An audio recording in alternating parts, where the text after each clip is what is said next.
O primeiro objeto criado pelo homem a orbitar a Terra foi o Sputnik 1, que explodiu em 4 de outubro de 1957. Nas décadas seguintes, lançamos milhares de satélites adicionais. O mundo moderno certamente pararia sem eles. Mas agora, já existem tantos por lá que podemos literalmente ficar sem espaço. Veja bem, parece que há muitos lugares em que você pode colocar um satélite e fazer com que ele fique onde quer que seja. Se um deles estiver muito baixo, simplesmente cairá do céu. Se estiver muito alto, gradualmente será desviado para as profundezas do espaço. Os satélites ainda podem orbitar muito longe da superfície da Terra, mas quanto mais alto forem, mais combustível precisa ser gasto para levá-los até lá. Sem contar que quanto mais longe estiverem, muito mais difícil é consertar um. Isso leva a outro problema que abordarei mais tarde. Os satélites do Sistema de Posicionamento Global, ou GPS, e outros que precisam permanecer sobre uma parte específica da superfície da Terra, devem ser lançados em altitudes muito específicas. Estas são chamadas de órbitas geossíncronas, ou geoestacionárias, e são o tipo mais difícil de alcançar. Isso ocorre porque eles são extremamente vulneráveis ao que os cientistas chamam de desvio longitudinal.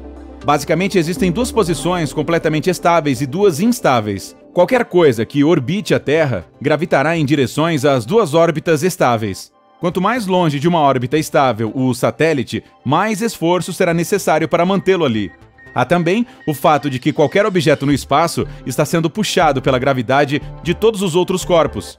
Eles não serão arrancados da órbita de uma só vez, mas podem gradualmente ser empurrados para fora do lugar.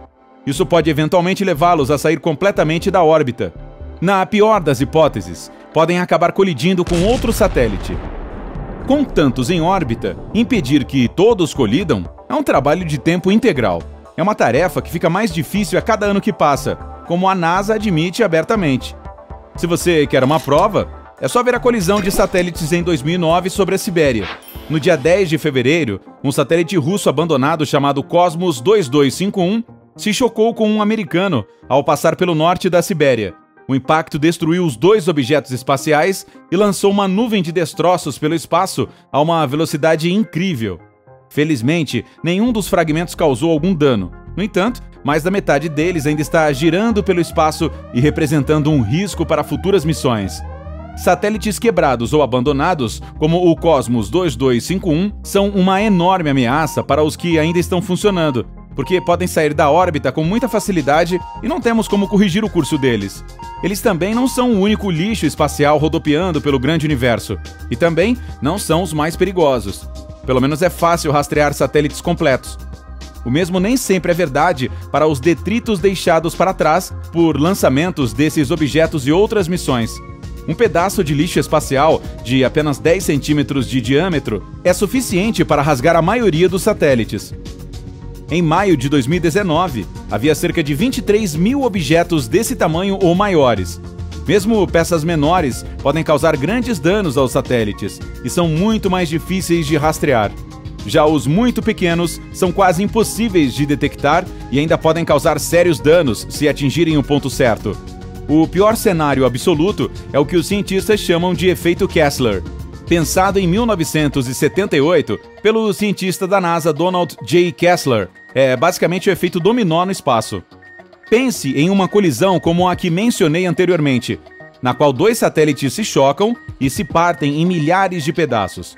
Agora imagine que uma dessas peças atinja outro satélite, que se divide em mais pedaços, e estes se chocam com mais satélites. Quanto mais tempo esse ciclo continuar, mais objetos serão destruídos e mais provável será que outro seja atingido. Obras de ficção gostam de apresentar o efeito Kessler em termos quase apocalípticos. Filmes como Gravidade, de 2013, imaginaram um cenário de pesadelo em que todos os satélites e estações espaciais do mundo são aniquilados em um único dia. Na realidade, esse é o tipo de coisa que se desenrola ao longo de décadas, e ninguém sabe ao certo o quão sério seria. Mesmo que o efeito Kessler se torne realidade, você provavelmente poderá ver os vídeos do incrível no seu laptop na Starbucks. Ainda seria o maior desastre na história das viagens espaciais, mas não criaria exatamente um campo de força metálico ao redor do planeta Terra. Mas, e se isso acontecesse? Como seria o mundo se todos os satélites fossem apagados de uma só vez? Conte pra gente o que acha nos comentários abaixo. Os foguetes ainda decolariam de qualquer maneira, mas os destroços continuariam sendo um grande risco para futuros lançamentos. Satélites com órbita baixa seriam especialmente vulneráveis. A Estação Espacial Internacional provavelmente permaneceria intacta, mas poderia precisar ser abandonada. Não seria o fim do mundo, mas os efeitos acabariam sendo sentidos nas próximas gerações. No momento, existem alguns objetos que deixam os cientistas nervosos.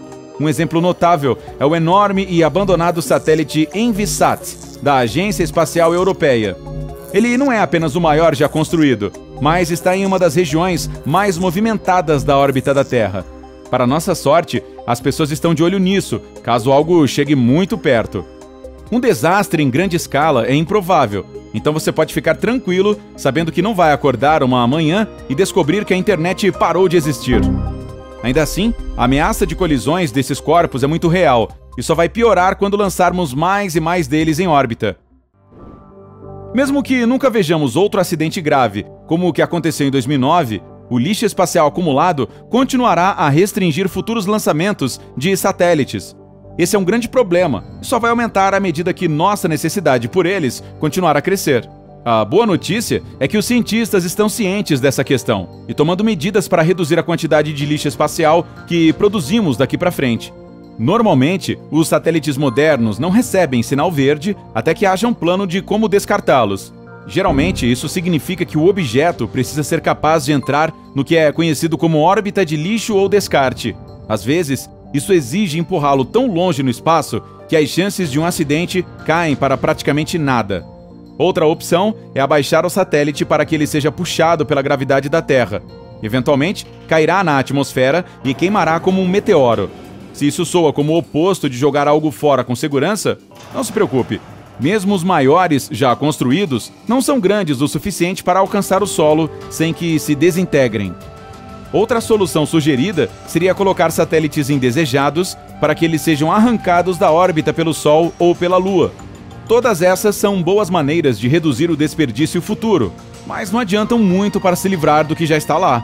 Para isso, precisamos recorrer a soluções mais criativas. Minha favorita pessoalmente é a vassoura a laser, principalmente porque é muito legal. Essa vassoura é exatamente o que parece, um grande raio laser projetado para afastar as coisas das espaçonaves próximas. Seus principais alvos seriam objetos entre 1 e 10 centímetros de tamanho. O laser não destruiria o lixo completamente. Em vez disso, queimaria parte do corpo espacial de uma maneira que sua órbita se tornasse instável. O lixo espacial então cairia na atmosfera e queimaria como antes. A vassoura a laser parece algo de ficção científica e tecnicamente ainda é. Ainda assim, uma pesquisa da NASA de 2011 indicou que o conceito poderia funcionar na prática. O principal obstáculo é o preço. Uma previsão dos anos 90 estimou que os lasers custariam cerca de 500 milhões de dólares. Isso me parece muito dinheiro, mas é apenas uma pequena fração do orçamento anual da Agência Espacial Americana. Pessoalmente, acho que é um preço pequeno a pagar pelos lasers espaciais. E acho que vale a pena limpar todo o lixo da órbita. Mas vamos lá. Quem não gosta de lasers espaciais? Ei, se aprendeu algo novo hoje, curta este vídeo e compartilhe com um amigo. E aqui estão alguns outros legais que eu acho que você vai aproveitar. Basta clicar à esquerda ou à direita e permanecer no lado incrível da vida.